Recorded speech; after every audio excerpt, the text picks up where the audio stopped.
empezamos a conocer mejor a toda tu familia, bueno, a Vero, a Walter, a todas las personas que están. Me pinchaste la otra sorpresa. No, Walter Cañero. Está Walter Encina también, ¿no?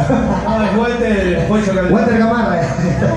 Bueno, a mis bebés que están por ahí, a Luan, Nicole, a mi hermano, a mi cuñada, a la hermana de mi cuñada también que está. Así que bueno, beso grande para todos, gracias por compartir este momento tuyo conmigo y con toda mi familia, gracias. Por favor, quiero pedir un fuerte aplauso a Luis, tan generoso, tan bondadoso.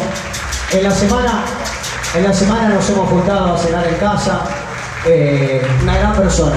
Yo la verdad que fanático de tu música de muchos años, desde que tenía pelo. Sí, me lo sacaste. ¿Te imaginaste? Yo estaba en Mar del Plata y vos ya estabas cantando, Luis, y es un verdadero placer, y te lo dije.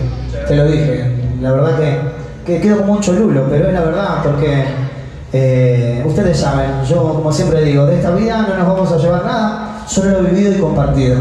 Y estos son los momentos en los que, yo qué sé, si llego de viejo y voy a estar en un asilo, decir, che, una vez canté con Luisito de la cumbia, ¿viste?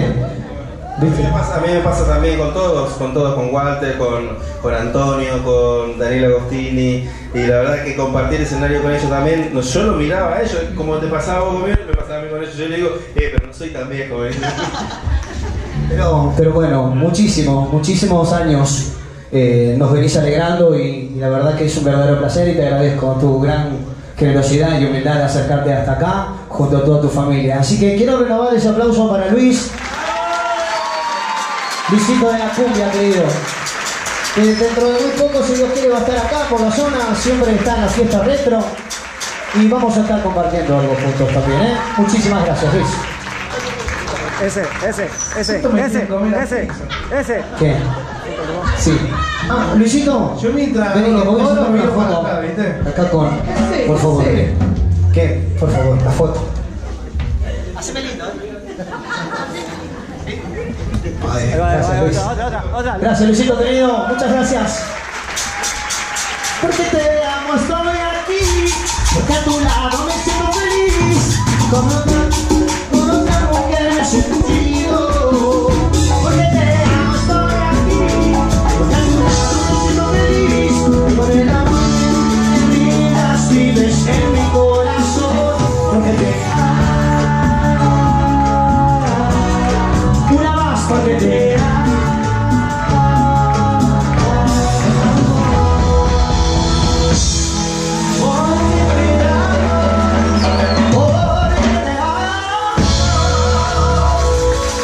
Gracias, Luis querido, que Dios te bendiga mucho, ¿eh? Muchas gracias. Estas cosas me hacen sentir muy bien y muy feliz, porque me pongo muy nervioso, ¿no? Pero realmente, dejando la cholulez de lado, yo qué sé, ustedes por ahí me conocen de 14, 15 años, sí, 14 Cuando tenías pelo, sí. y vos eras más delgado, pero es el mismo chiste de siempre, pero bueno, ríanse. Y es algo muy lindo el poder compartir esto porque, yo qué sé, como al pintor que le gusta pintar, a mí me gusta cantar. Y el compartir estos momentos... A mí comer. Eso... No estoy hablando en serio. Pero es la verdad, a mí me gusta comer, a vos te gusta cantar, a Sí. otro pintar. A él toca la tumba. Tengo otro amigo.